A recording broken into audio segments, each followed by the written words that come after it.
નમસ્કાર વિદ્યાર્થી મિત્રો, કેમ છો? મજામાં? પ્રીવિયસ લેક્ચરમાં આપણે આર્મેચર વાઇન્ડિંગ ડીસી જનરેટરના કન્સ્ટ્રક્શનનો પાર્ટ જોયો, બરાબર છે.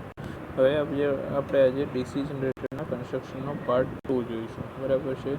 પહેલાં આપણે યોક વિશે જોયું, ફિલ્ડ મેગ્નેટ વિશે જોયું, ડીસી જનરેટર વિશે જોયું, પછી એના મટીરિયલ કયા પ્રકારના આવે છે એ જોયું, એનું ટેસ્ટિંગ, એની સાઇઝ કયા મટીરિયલમાંથી બને છે એ જોયું. લાસ્ટમાં આપણે કોમ્યુટેટર જોયું, આર્મેચર કોર જોયું, પછી આપણે જોયું આર્મેચર વાઇન્ડિંગ. હવે એના પછી અગત્યનો ટોપિક જે આવે છે એ આર્મેચર વાઇન્ડિંગના કયા કયા બે ભાગ પડે છે એ છે, બરાબર છે. તો હવે આર્મેચર વાઇન્ડિંગના બે ભાગ પડે છે. કયા કયા? તો કે એક લેપ વાઇન્ડિંગ ને બીજું આવે છે વેવ વાઇન્ડિંગ. તો લેપ વાઇન્ડિંગમાં કઈ રીતે હશે? તો શું છે લેપ વાઇન્ડિંગમાં? તો કે આ કનેક્શનમાં વાઇન્ડિંગ ઓવરલેપ એકબીજા ઉપર વીંટાળાય છે, બરાબર છે, ઓવરલેપ થાય છે. ક્લિયર છે? તો લેપ વાઇન્ડિંગ, આનો કોન્સેપ્ટ આ રીતે છે, એકબીજા ઉપર ઓવરલેપ થાય છે, બરાબર છે. એને આપણે સિમ્બોલિકલી આની પછીની સ્લાઇડમાં જોઈશું. તો conductors are connected in series and parallel combination. Conductor કઈ રીતે કનેક્ટ કરવામાં આવે છે? સિરીઝ અને પેરેલલ કોમ્બિનેશનમાં કનેક્ટ કરવામાં આવે છે, બરાબર છે. શા માટે? Two increase the voltage level end current rating. કરંટનું રેટિંગ વધારવા માટે અને વોલ્ટેજનું લેવલ વધારવા માટે. કંડક્ટર્સને શામાં કનેક્ટ કરવામાં આવે છે? સિરીઝ અને પેરેલલના કોમ્બિનેશનમાં કરવામાં આવે છે. Series connection increases the voltage rating. જો કંડક્ટર્સને સિરીઝમાં કનેક્ટ કરવામાં આવે તો શું થાય? તો વોલ્ટેજનું રેટિંગ વધે. અને parallel conductors increases the current rating, બરાબર છે. પેરેલલ કંડક્ટર હશે ને એ કરંટનું રેટિંગ વધારશે. પછી આપણે જોઈએ કે હવે આ લેપ વાઇન્ડિંગનું ડિસ્ક્રિપ્શન થઈ ગયું કે the winding overlaps one over another, બરાબર છે. તેમાં કનેક્ટ કરવામાં આવે સિરીઝ અને પેરેલલના કોમ્બિનેશન, બરાબર છે. તો armature coils are connected in such a way that in series through commutator segment. Armature coils છે એ સિરીઝમાં કનેક્ટ કરેલી હશે. કોના દ્વારા? તો કે કોમ્યુટેટર સેગમેન્ટ દ્વારા. કઈ રીતે? In such a way that armature winding is divided into as many paths as the number of poles of the machine. મશીનના જેટલા પોલ્સ હશે એટલા આર્મેચર વાઇન્ડિંગના પાથ થવા જોઈએ, બરાબર છે. આ રીતે લેપ વાઇન્ડિંગ કનેક્ટ કરવામાં આવે છે, બરાબર છે. હવે આ લેપ વાઇન્ડિંગનો ડાયાગ્રામ છે. In lap winding total number of parallel paths equal to number of poles છે, બરાબર છે. Hence lap winding is preferred for higher current rating, બરાબર છે. વધારે કરંટ રેટિંગ જેનું હોય એ લેપ વાઇન્ડિંગ પ્રિફર કરે છે. આ છે લેપ વાઇન્ડિંગ. હવે આ કનેક્શનમાં શું હશે? The winding. હવે પછી આવે છે વેવ વાઇન્ડિંગ. વેવ વાઇન્ડિંગમાં વાઇન્ડિંગ ઓવરલેપ થતું નથી, બરાબર છે. Armature coils are connected in a series through commutator segment. Armature coil છે ને એ સિરીઝમાં કનેક્ટ થશે કોમ્યુટેટર સેગમેન્ટ દ્વારા. કઈ રીતે? In a such a way that the armature winding is divided into two parallel path. Armature winding બે parallel પાથમાં divide થશે. Irrespective of number of poles of the machine. મશીનના પોલ્સ ગમે એટલા હોય, આર્મેચર વાઇન્ડિંગ બે પેરેલલ પાથમાં connect થશે. This type of winding is preferred for. આ ટાઈપનું વાઇન્ડિંગ કોના માટે પ્રિફર કરવામાં આવે છે? લો કરંટ અને high voltage generator. Low current, high voltage. High વોલ્ટેજમાં WE, બરાબર. વેવના સ્પેલિંગમાં V આવે એટલે V યાદ રાખજો. હાઈ વોલ્ટેજ જનરેટર, બરાબર છે. અને લો કરંટ, બરાબર છે. અને એક બીજો સિમ્બોલ છે L equal to AP, lap, એટલે number of armature winding is equal to number of poles. Wમાં તો કે નંબર ઓફ પોલ્સ ગમે એટલા હોય, પેરેલલ પાથ 2 થશે. આર્મેચર વાઇન્ડિંગ, લેપ વાઇન્ડિંગ કઈ આ રીતે હશે. આ N પોલ, આ S પોલ, આ one over another, one over another, one over another, એવી રીતે લેપ કરવામાં આવે છે, બરાબર છે. હવે પેરેલલ પાથ, હવે આ શું કરવામાં આવે છે? N તો બ્લેન્ક, એને કનેક્શન એસમાં, પછી N આમ હશે કનેક્શન, બરાબર છે. આ વેવ વાઇન્ડિંગ એક પ્રકારે જુઓ તો આ વેવ લાગશે, બરાબર. આ વેવ જતું હોય એવું લાગશે અને આ લેપ એટલે કે ઓવરલેપ ઉપરથી નામ પડ્યું છે લેપ વાઇન્ડિંગ. અને આ વાઇન્ડિંગ વેવ ટાઈપનું હશે કે બે જ પેરેલલ પાથ હશે એટલે વેવ ક્રિએટ કરે, એના ઉપરથી નામ પડ્યું છે વેવ વાઇન્ડિંગ. બરાબર છે. તો યાદ રહી ગયું મિત્રો, બે પ્રકાર છે, લેપ વાઇન્ડિંગ અને વેવ વાઇન્ડિંગ. ક્લિયર છે? બે પ્રકાર થઈ ગયા. હવે આર્મેચર વાઇન્ડિંગમાં આગળ જોઈએ તો એનો ડિફરન્સ આપેલો છે. એક્ઝામમાં ખાસ પૂછાય છે આ ડિફરન્સ. એક્ઝામમાં વારંવાર એકને એક વસ્તુ પૂછાય છે. લેપ વાઇન્ડિંગ શું આવશે? Number of parallel path equal to number of poles. Lap વાઇન્ડિંગમાં સિમ્પલ, પહેલો difference number of parallel path કેટલા હશે? નંબર ઓફ પોલ્સ જેટલા.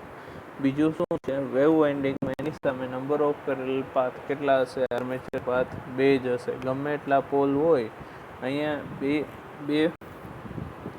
બે પાથ હશે. બરાબર છે. અહીંયા નંબર ઓફ પેરેલલ પાથ્સને એ વડે દર્શાવેલા છે. હવે લેપ વાઇન્ડિંગમાં નંબર ઓફ બ્રશિસ પી જેટલા હોય છે, કેમ કે નંબર ઓફ પોલ્સ અને નંબર ઓફ પેરેલલ પાથ પી જેટલા છે. અહીંયા નંબર ઓફ બ્રશિસ બે જેટલા, કારણ કે પેરેલલ પાથ જ બે છે. બરાબર છે. હવે આ શેના માટે પ્રિફર કરવામાં આવે? Lap winding is preferred over high current and low current high voltage generator.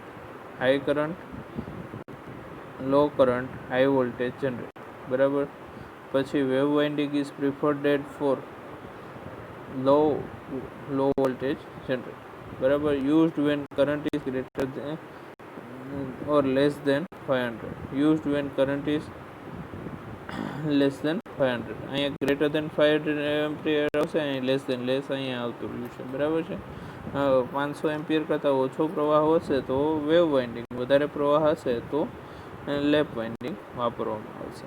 હવે પછીનો જે પાર્ટ જુઓ છો મિત્રો, એ છે commutator. Commutator is most important and visual part of DC generator. બરાબર છે. સૌથી મહત્વનો પાર્ટ છે, આને કોઈ અવગણી શકે નહીં. બરાબર છે. DC generator without generator fails to work. હવે કોમ્યુટેટર વગર ડીસી જનરેટર કામ કરી શકે નહીં. બરાબર છે. તો આ કોમ્યુટેટરનો સિમ્બોલ તમે જોઈ શકો છો, ડીસી જનરેટરમાં જ હોય છે. રેડી છે. Rectification of current is the main function of commutator. જે કરંટ કલેક્ટ કરવામાં આવે છે બ્રશ મારફતે, એનું રેક્ટિફિકેશન કરવું એ મેઇન પાર્ટ છે commutator. It converts armature current induced in the armature winding into the directional current. હવે આર્મેચર કરંટ કેવો હશે? તો કે એસી ટાઈપનો. બરાબર છે. આર્મેચર વાઇન્ડિંગમાં ઇન્ડ્યુસ થયો હશે અલ્ટરનેટિંગ કરંટ. ડીસી જનરેટરમાં એસીમાંથી ડીસી કરંટમાં કન્વર્ટ કરવાનું કામ કોણ કરે છે? તો કે કોમ્યુટેટર. બરાબર છે. ડાયરેક્શન. બરાબર છે. તો આ પેલા એસી કરંટ ઉત્પન્ન થાય છે, એમાંથી ડીસી કરંટ બનાવવામાં આવે છે. It ease of cylindrical structure and made up of veg shape segment. Cylindrical સ્ટ્રક્ચરમાં હોય છે. જુઓ. બરાબર છે. બરાબર છે. વેજ શેપ સિગ્નલ્સ, આ સિગ્નલ વેજ શેપ છે. બરાબર છે. સેગમેન્ટમાં બનેલા હોય છે. Of high conductivity of copper. બરાબર. એના સેગમેન્ટ કોના બનેલા હોય છે? કોપરના વાઇન્ડિંગના બનેલા હોય છે. એની કન્ડક્ટિવિટી કેવી હશે? વધારે હશે. The segments are insulated from one another by one thin layer of mica. આ સેગમેન્ટને એકબીજાથી આઇસોલેટ કરવામાં આવે, ઇન્સ્યુલેટ કરવામાં આવે છે. કોના દ્વારા? થિન લેયર, બહુ પતલું લેયર હોય છે. જો તમે એ માઇકા જોઈ શકો છો, અહીંયા આ કોફી કલર છે ને, એ માઇકા છે. એકબીજાથી ઇન્સ્યુલેટ કરવામાં આવે છે અને માઇકાનું ઇન્સ્યુલેશન હોય છે. બરાબર છે. ક્લિયર. આ માઇકા ઇન્સ્યુલેશન અહીં બતાવેલું છે. કોપર કંડક્ટર અહીંયા છે, કોપરના સેગમેન્ટ આ વાત કરીએ છીએ. માઇકા ઇન્સ્યુલેશન બિટવીન સેગમેન્ટ આ રીતે છે. બરાબર. Each segment is connected to the armature conductor by means of copper strip or plug. દરેક સેગમેન્ટ આર્મેચર કંડક્ટર સાથે કઈ રીતે? કોપર સ્ટ્રીપ અથવા કોપર સેગમેન્ટ સાથે જોડાયેલું હોય છે. બરાબર છે. Brushes and બીરિંગ્સ. બ્રશ કઈ રીતે કામ કરે છે? બ્રશ અને બીરિંગનું કામ શું છે? તો કે brush are stationary and rest on the surface of the computer. બ્રશનું લોકેશન ક્યાં છે? તો કે સ્ટેશનરી છે, એ ફરતા નથી. ક્યાં પડ્યા હોય છે? શું કરે છે? તો કે આરામ કરે છે. ક્યાં? તો કે કોમ્પ્યુટરના સરફેસ ઉપર. તે are made up of carbon. અહીંયા બીજું કોઈ material cast steel, cast iron વાપરતા નહીં. બ્રશનો મટીરિયલ ફક્ત ને ફક્ત કાર્બન છે, બરાબર છે. They are housed in a box type brush holder which are open at the both end. Brushes શેમાં રાખવામાં આવે છે? બ્રશિસ બ્રશ હોલ્ડરમાં મૂકવામાં આવે છે જે બે બાજુથી એકદમ ઓપન હશે, બરાબર છે. બ્રશનું કામ શું કામ છે પહેલાં તો યાદ કરો. બ્રશિસ આ સ્ટેશનરી, ક્યાં સ્ટેશનરી હોય છે? Armature conductor, armature current collect કરવાનું હોય છે, બરાબર છે. Two collect current from the commutator and make it available to the external circuit. આ શા માટે ફંક્શન છે બ્રશ? તો કે કોમ્યુટેટરમાંથી કરંટ કલેક્ટ કરવો અને કોને અવેલેબલ કરવો? તો કે એક્સટર્નલ સર્કિટ, બરાબર છે. હવે એના પછી છે બીયરિંગ્સ. બીયરિંગ્સ શું કામ કરશે?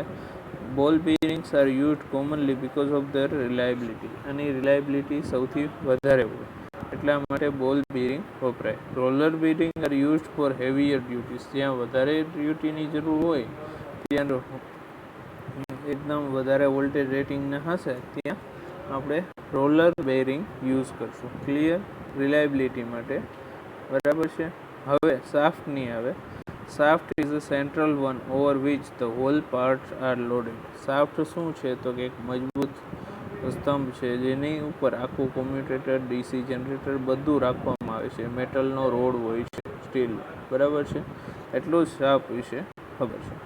હવે ડીસી જનરેટરના ટાઈપ્સ આવે છે, એટલે કે ક્લાસિફિકેશન ઓફ ડીસી જનરેટર. તો મિત્રો અહીંયા આપણું ડીસી જનરેટરનું કન્સ્ટ્રક્શનનો પાર્ટ 2 કમ્પ્લીટ થઈ છે, બરાબર છે. આ લેક્ચરમાં આપણે શું જોયું? તો કે આર્મેચર વાઇન્ડિંગ બે પ્રકારના હોય છે, એક લેપ વાઇન્ડિંગ, એક વેવ વાઇન્ડિંગ. એ બેનો ડિફરન્સ, બરાબર છે. શાફ્ટ, બ્રશ એસેમ્બલી, બેરિંગ્સ એ બધું જોયું, બરાબર છે. લેટર પાર્ટ જોયું. હવે પાછી નેક્સ્ટ પાર્ટ આવે છે different types of DC generator. કયા છે? તો કે સેપરેટલી એક્સાઇટેડ અને સેલ્ફ એક્સાઇટેડ. બે પ્રકારના ડીસી જનરેટર આવે છે. કયા પ્રકારના? મેઇન બે પ્રકારના: separately excited DC generator, self excited DC generator. હવે સેપરેટલી એક્સાઇટેડ ડીસી જનરેટરના કંઈ બહુ પ્રકાર પડતા નથી. સેલ્ફ એક્સાઇટેડ ડીસી જનરેટરમાં પહેલો પ્રકાર પડે છે સિરીઝ વાઉન્ડ ડીસી જનરેટર. બીજો પ્રકાર પડે છે શન્ટ વાઉન્ડ ડીસી જનરેટર. ત્રીજો પ્રકાર પડે છે કમ્પાઉન્ડ વાઉન્ડ ડીસી જનરેટર, બરાબર છે. હવે કમ્પાઉન્ડ વાઉન્ડમાં પણ બે પ્રકાર પડે છે, એક long shunt compound wound DC generator અને બીજું short shunt compound wound DC generator. તો આ એક ક્લાસિફિકેશન એકવાર મિત્રો યાદ રાખી લો અને એકવાર લખી લો, બરાબર છે. એવું હોય તો આનો સ્ક્રીનશોટ લઈ લો, બરાબર છે. તો ડીસી જનરેટરના ટાઈપ્સ યાદ કરો પહેલાં: separately excited, self excited.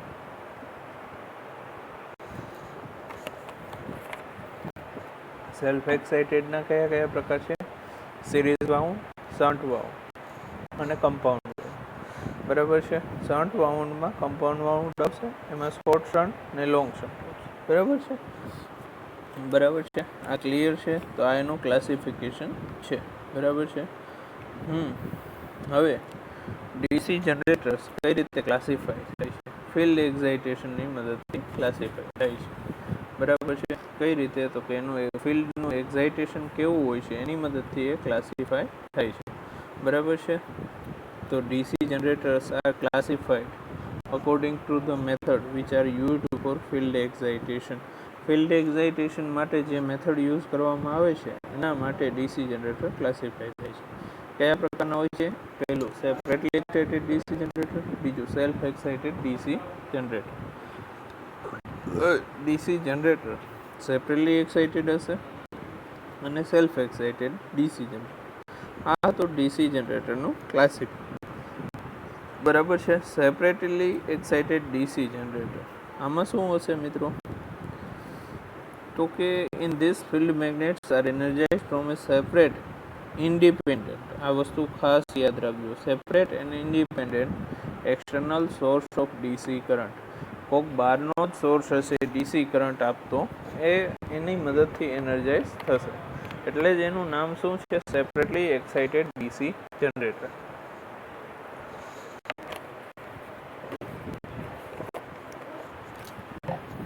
A separate DC source is use to drive field current. હવે ડીસી સોર્સ છે ને એ ફિલ્ડ કરંટને ડ્રાઈવ કરવા માટે જરૂરી હોય છે. If the resistance RF is connected two adjust the field current. Field કરંટને કંટ્રોલ કરવા માટે સેપરેટ ડીસી સોર્સની જરૂર પડે છે. બરાબર છે. સેપરેટ ડીસી સોર્સ સાથે એક રેઝિસ્ટન્સ એડ કરવામાં આવે છે. બરાબર. The EMF generated in the armature drives the load. જે આર્મેચરમાં EMF જનરેટ થાય છે ને એ લોડને ડ્રાઈવ કરે છે. Armature current and load current is also same. બરાબર છે. સેપરેટલી એક્સાઇટેડ જનરેટરમાં આર્મેચર કરંટ અને લોડ કરંટ બે સેમ હોય છે. બરાબર છે. આ પછી આવે છે સિરીઝ વાઉન્ડ ડીસી જનરેટર. કઈ રીતે સિરીઝ વાઉન્ડ ડીસી જનરેટર થાય છે એ આપણે જોઈએ. બરાબર છે. તો સિરીઝ વાઉન્ડ ડીસી જનરેટરમાં આ સર્કિટ તમે જોઈ શકો છો. અહીંયા લોડ સર્કિટ તરફ જાય છે. એક્ઝામ્પલ જનરેટરનું આઉટપુટ છે, આ આપણું આર્મેચર છે, એના પછી સિરીઝમાં ફિલ્ડ લગાડેલું છે અને આ જનરેટર આપણને આઉટપુટ આપે છે. તો આના મદદથી આપણે સિરીઝ વાઉન્ડ ડીસી જનરેટર બને છે. બરાબર છે.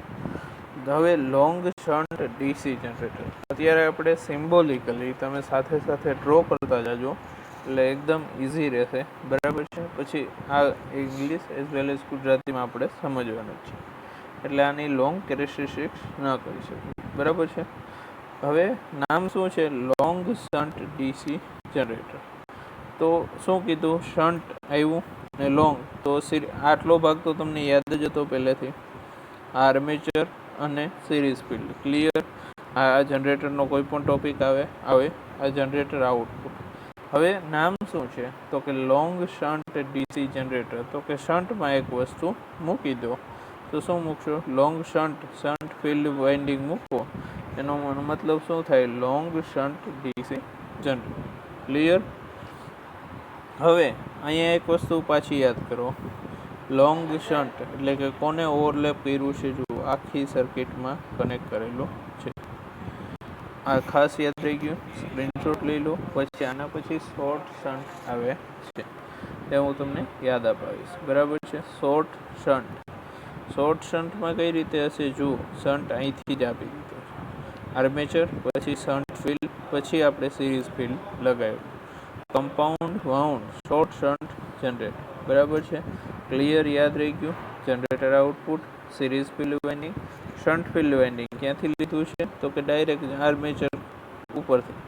બરાબર છે. તો ખાલી આર્મેચરને જ શન્ટ ફિલ્ડ આપ્યું, સિરીઝ ફિલ્ડ વાઇન્ડિંગને શન્ટ ફિલ્ડ આપેલું નથી. બરાબર છે. આ વસ્તુ યાદ રહી ગઈ. સાથે સાથે ડ્રો કરતા જાઓ તો જ આવડશે. બરાબર છે. ડ્રો કરી લેવું જોઈએ આ બધું.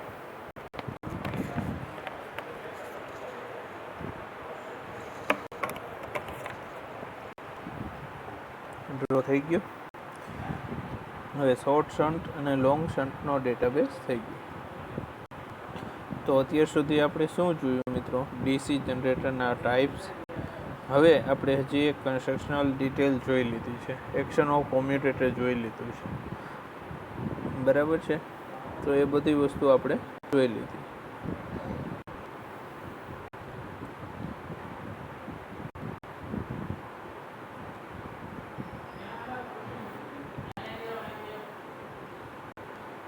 હવે એ શેના ઉપર કામ કરે છે? DC generator and principal of operation. DC generator કોના ઉપર કામ કરે છે તે આપણે જોઈ લીધું છે. એનું ઇંગ્લિશ વર્ઝન છે. બરાબર છે.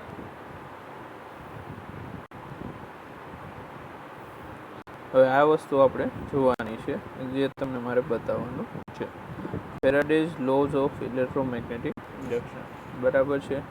A changing magnetic flux through a loop or loops of wire induce electromotive force in the each loop.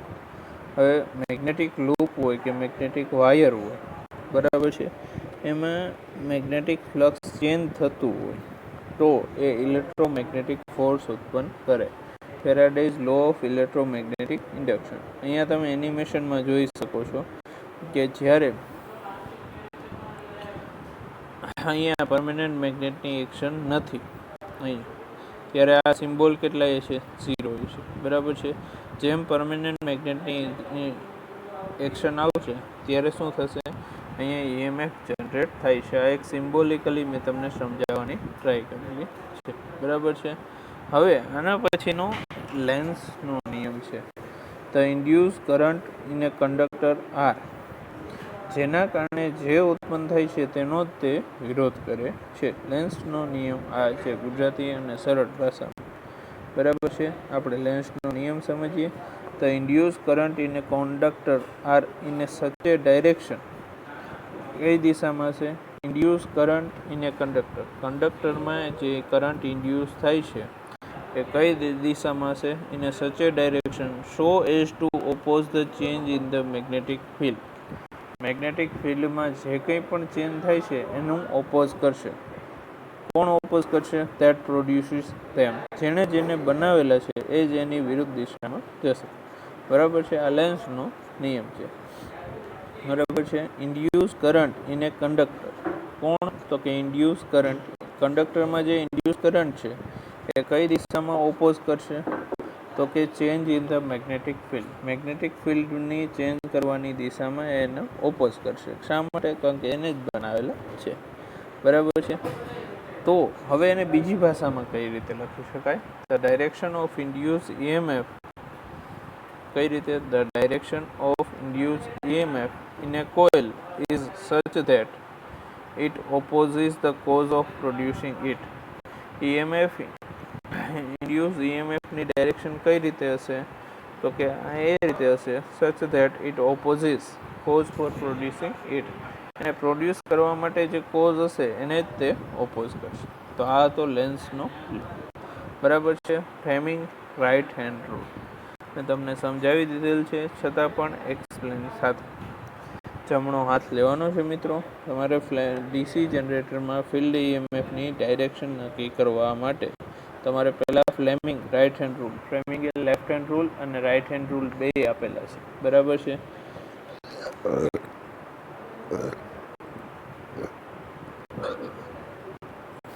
તો ફ્લેમિંગના રાઇટ હેન્ડ રૂલની મદદથી આપણે કઈ રીતે EMFનું ડાયરેક્શન ફાઇન્ડ કરી શકીએ એ આપણે જોઈએ, બરાબર છે. તો આ રીતે એકબીજાની 90 અક્ષ ઉપર એક થંબ, ફર્સ્ટ ફિંગર અને મિડલ ફિંગર ત્રણ રાખવાની છે. ત્રણેય એકબીજાથી 90ના એંગલે હોવા જોઈએ. તો આ થંબ શું દર્શાવે છે? Direction of motion of conductor. ઉપરનો જે અંગૂઠો છે મોશન ઓફ કંડક્ટર બતાવે છે કે એ દિશામાં તમારું કંડક્ટર ગતિ કરે છે, બરાબર છે. The first finger represent the field, field કઈ દિશામાં ઉત્પન્ન થાય છે એ બતાવે છે. અને ત્રીજું ફિંગર છે કે મિડલ ફિંગર, એ શું દર્શાવે છે? તો કે એ શું દર્શાવે? ધ કરંટની ડાયરેક્શન બતાવે છે. DC જનરેટરમાં કરંટ કઈ દિશામાં ઉત્પન્ન થશે એ બતાવે છે. આ તો ફ્લેમિંગનો રાઇટ હેન્ડ રૂલ. હવે તમને એમ થાય કે આ કન્સ્ટ્રક્શન તો આપણે યાદ રહી ગયું, પણ પ્રેક્ટિકલ વ્યૂ જોવો છે ફ્લેમિંગના રાઇટ હેન્ડ રૂલનો, તો અહીંયા તમે જોઈ શકો છો. અહીંયા પ્રેક્ટિકલી N છે, પરમેનન્ટ મેગ્નેટ S છે, બરાબર છે. અહીંયા ફિલ્ડની ડાયરેક્શન છે, ક્યાં છે? તો કે N2S છે. આ ક્લિયર?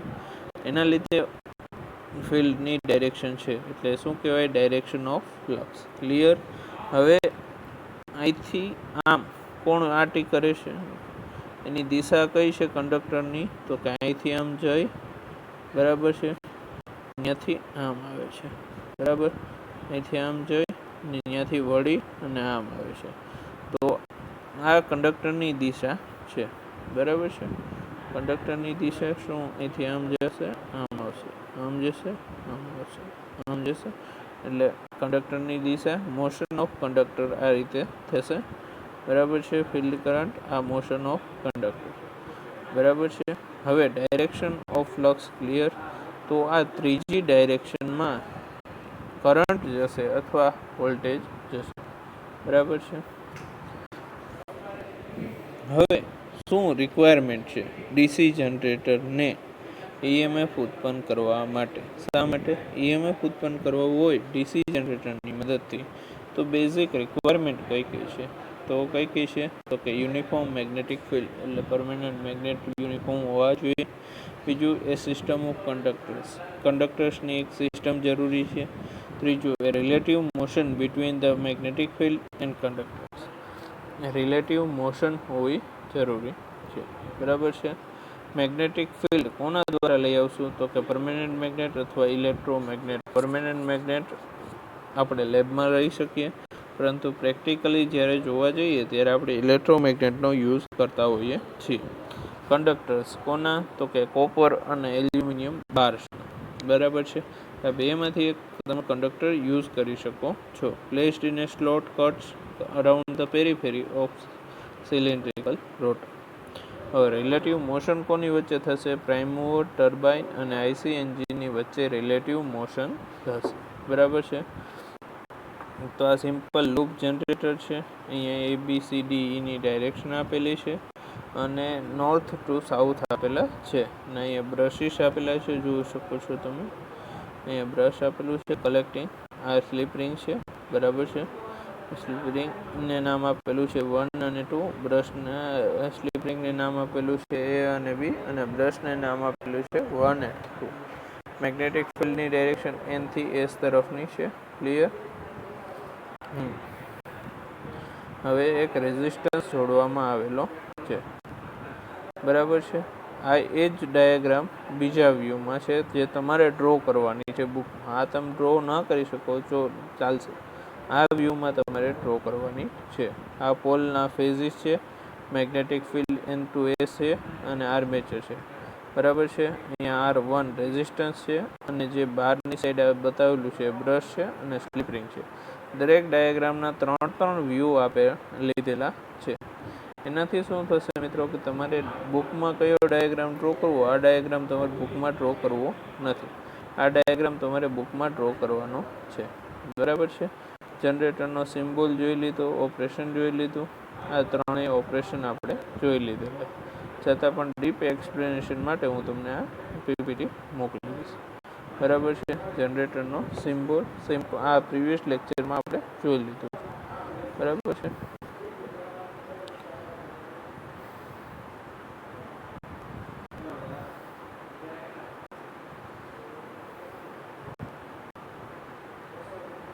આ બધા ડિટેલમાં આપણે જોઈ લીધું. છતાં પણ એકવાર વેરીફાઈ કરી લઈએ. યોક તો કે જોઈ ગયો, રોટર જોઈ ગયા, સ્ટેટર જોઈ ગયા, ફિલ્ડ ઇલેક્ટ્રોમેગ્નેટ જોઈ ગયા, પોલ કોર, પોલ શૂઝ જોઈ ગયા, બ્રશિસ, શાફ્ટ, આર્મેચર કોઇલ, આ બધું રિવિઝન કરવાનું છે.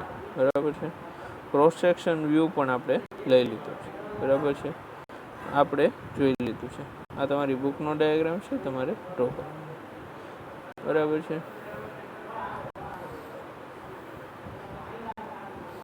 આ યોક તમને બતાવી દો. બરાબર. હવે આપણે ગ્રાફિકલ રિપ્રેઝન્ટેશન જ જોવાનું છે. યોક એટલે મિકેનિકલ સ્ટ્રક્ચર જે DC જનરેટરને રાખે છે. આ એનો રિયલ અને પ્રેક્ટિકલ ઇમેજ છે. બરાબર છે. સ્મોલ DC મશીન માટે આવું યોક હોઈ શકે.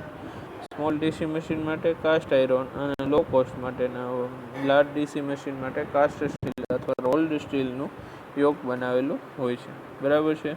પોલ કોર્સ, આ પોલ કોરનો પ્રેક્ટિકલ સિમ્બોલ છે. પોલની બેડી માટે, ફિલ્ડ કોઇલને કેરી કરવા માટે રેક્ટેન્ગ્યુલર ક્રોસ સેક્શન હોય છે. આ બધું આપણે જોઈ લીધું છે. બરાબર છે. એના પ્રેક્ટિકલ સિમ્બોલ જોવા માટે જ મેં આ સેશન રાખેલું છે. તમે ગુજરાતીમાં કહેશો તો ગુજરાતીમાં, ઇંગ્લિશમાં કહેશો તો, કારણ કે આ જ વસ્તુ આપણે પાછળથી ગુજરાતીમાં જોવાની છે. આર્મેચર કોર ડીપલી જોયું, કોમ્યુટેટર આપણે ડીપલી જોયું. આ શાફ્ટ અને બેરિંગ આ પ્રકારે હોય છે, જોઈ શકો છો. અને શાફ્ટ. બરાબર છે. આ એનું કન્સ્ટ્રક્શન જોયું. આ કોમ્યુટેટરનું રોટર. બરાબર. DC મશીનનું કટ સેક્શન વ્યૂ. આ શું છે? Rotor of a DC machine. અહીંયા જો બોલ બેરિંગ દર્શાવેલા છે. અહીંયા કોમ્યુટેટરનો અંદરનો ભાગ, કોઇલ કોમ્યુટેટર ઇન્ટરસેક્શન અને ઇન્સ્યુલેશન બિટવીન બેરિંગ્સ. બરાબર છે. એકબીજા વચ્ચે ઇન્સ્યુલેશન. આ DC મશીનનું કન્સ્ટ્રક્શન છે. લેપ વાઇન્ડિંગ, વેવ વાઇન્ડિંગ જોઈ લીધું. બરાબર છે. આ રીતે રાખીએ તો આર્મેચર વાઇન્ડિંગ હોય છે. આ એનો પ્રેક્ટિકલ વ્યૂ.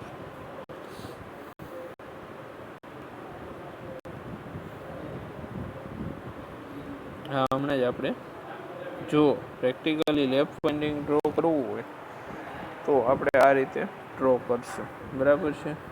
સૌથી પહેલાં આપણે આના પછીના લેક્ચરમાં લેફ્ટ વાઇન્ડિંગ અને વેવ વાઇન્ડિંગનું ડ્રોઈંગ કઈ રીતે કરવું એ આપણે જોઈશું. કોમ્યુટેટરની પ્રોસેસ શું હોય, આના પછી આપણે જોઈશું EMF ઇક્વેશન અને એનું ક્લાસિફિકેશન આપણે જોઈ ગયા છીએ. ડિટેલમાં ક્લાસિફિકેશન અને પછીના લેક્ચરમાં આપણે જોઈશું. ત્યાં સુધી શન્ટ વાઉન્ડ, સિરીઝ વાઉન્ડ એ બધું જોઈ લીધું છે. એના એક્ઝામ્પલ પણ આપણે જોવાના છે અને રિટન નોટ્સ પણ તૈયાર કરેલી છે. મારે તમને એક એનિમેશન બતાવવું છે એવું બધું. ઓકે, તો એ આપણે હવે પછીના લેક્ચરમાં જોઈશું. ક્રિટિકલ સ્પીડ શું કહેવાય એ પણ, કારણ કે આ ટોપિક અધૂરો રહે તો નહીં મજા આવે, બરાબર છે. તો તમને આ લેક્ચર ગમ્યો હોય તો એ લેક્ચરને લાઈક કરો, શેર કરો અને સબસ્ક્રાઈબ કરો. Thank you very much.